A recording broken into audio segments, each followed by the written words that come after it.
Welcome back, Thrill Seekers. I'm your host, Dr. Luke. Today I want to talk to you about all the blood, sweat, and tears that you put into this business. Nobody is going to love your business as much as you do. Nobody's going to work as hard for your business as much as you do. And I know people are telling you that. I'm not the only one. But let me explain something where I took it a step further.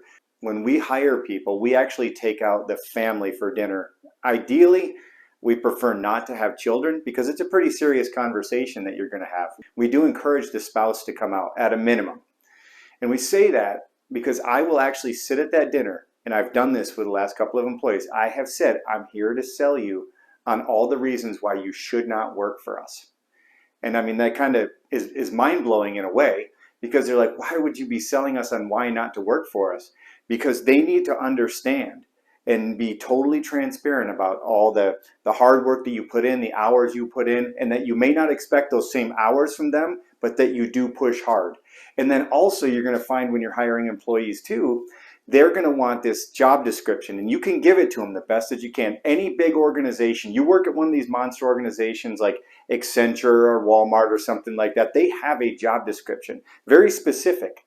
But that is not the way it works in small businesses. I will give them the job description and I will tell them this is generally how it works. You will be asked to do other things. In a small business, there is no person that can be hired and wear one hat. If they have that mindset and you get a feel for that, you need to just stop the courting relationship immediately, because they are not going to be a good fit at your organization if they're like, well, my job says that I'm supposed to do this. And by the way, we see this a lot in the culture for the youngest generation right now. That's a big push for them. Well, my job description says this. The first time you hear that, it's over. That relationship's not going to work. Because in a small business, they're going to wear 8 different hats. They could be brought on to do IT work and they're still going to wear 3 other hats. So there's just a lot of flexibility that needs to happen during this courting relationship. So one of the things that we tell them is, I am giving you a job description and I'm doing it to the best of my ability, but you will be asked to do other jobs. And here's the things that may happen. And by the way, being newer, we still don't know all the jobs that you might be asked to do.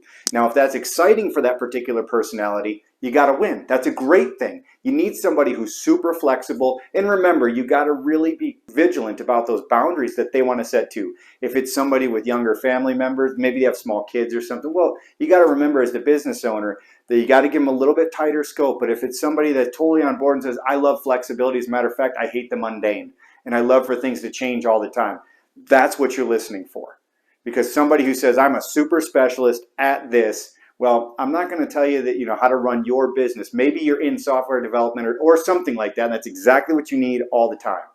But that's not what we do. We're in consulting and training, and so we need people to wear all sorts of different hats. Because one day they might be teaching in the classroom, another day they might be consulting, another day you might be helping to write on a proposal because we need all hands on deck to win the next contract that's going to be coming in for the government. The whole point is we all have to be extremely versatile. And as we grow, we want to narrow those job descriptions down. Absolutely. That's probably one of the first things that we tried to do is, you know, if somebody's wearing 8 hats, how do we chop that to 5? And then how do we chop that to 3 and go, okay, good. So let's hire another person that only does business development, that only does proposals, right? That's what you want to grow into. But as you're growing in the first few years, you need people who are going to be willing to be flexible. And guess what? I even tell them too when they're saying, hey, you might not want to work for us. I say, we sometimes have to have a meeting at 7 or 8 o'clock at night because something is happening that week. All of us are wrapped up doing things and it's the only time we communicate. And if those types of things, and let's say you don't even have that plan, but or you're not really planning on having an 8 o'clock at night meeting, you need to know that they're flexible to have it. Because we've had people even during the courting process like, well, I put my kids to bed at 8 o'clock every night. So up until or after work hours, I'm not going to be available ever. Oh, okay, I understand that. I'm not saying there's anything wrong with that. But that type of personality is not going to fit your job. Is that good or bad? Absolutely not. They have boundaries. They've set them. They know themselves. They're emotionally intelligent. That worker just doesn't fit what your organization needs. So if somebody says to you, I'm really mature in what I do and I provide service A and B and that's all I do and I will work from 9 to 5 and I'll have your back all day. and they're really setting those boundaries with you at that courting dinner, I'm going to tell you, you might want to back off that and say, we may need to reconsider this no matter how good they are. Because you cannot have a one-trick pony in a small company. I'm just telling you. Those specialists come into play later on as you grow and are much more mature, because generally you're where you are because you're the specialist, right? You're the reason that this company started. So you just got to continue that specialist role and hire other ones that can do 10 different things at once. Of course, this is going to look different for every single company, and I totally understand that. But what I want you to at least get out of this video is you need to have that discussion, and with their family. What are the boundaries? What am I feeling when we're interviewing and we're talking and we're seeing what's happening? Are they drawing really clear, hard lines like I'm going to work 9 to 5 and that's what I want and that's what I expect? Not going to work. It's not. See, and here's the thing. At our company, for instance, if you don't have something going on, we call them big boy rules. If you don't have anything going on, and it's kind of a free week or whatever, then I don't just take the day off. I don't care. Take a couple days off. It doesn't matter. But then also in the flip side, because it's a small company, if I need you at 8 till 9 o'clock at night, which I will do as minimal as humanly possible, I need you to do it with a smile and go, okay, I got it. Because I know in a couple weeks, I'm probably just going to take a couple days off that aren't even planned, and they don't even count against you.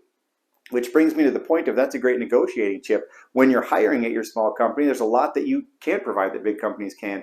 But things like vacation time and stuff, one of our policies is, I don't care. If you're doing the job that you're supposed to do, you're doing the things that we've asked you to do, and there just doesn't happen to be a big workload, you don't sit around for no reason. You just call up and say, hey, tomorrow I'm going to take the kids to the zoo and it's summertime, and you go, okay, sounds great. And don't have a problem with it because it doesn't matter. So if you're going to make yourself competitive, 1, people can't wear one hat at a time, and 2, use negotiating chips like giving them a lot more free time. You may have a whole laundry list of other questions that you want to ask them, and that's totally fine. Again, the whole point of this video is just to get you thinking. All these videos are not dogmatic like, hey, Dr. Luke and his crew did it like this, so we got to do it like that. Absolutely not. All I'm trying to do is show you where I was successful, where I failed, and hopefully you can learn and grow from that and maybe make less mistakes than I did. But you're going to have to use every one of these videos as just a conversation piece. How can I take this back to my team or my partner or whatever and say, hey, let's talk about this. This idea was brought up. What do we think about it? Guess what? If you're having a discussion and now you're thinking through how are we going to court people a little bit better than just going on Indeed, calling them up and saying, yep, you start on Monday, which is completely foolish. If you start to do that and you've had that conversation, guess what? Win. You're going to be very successful. Hope this helps. Keep doing what you love. See you in the next video.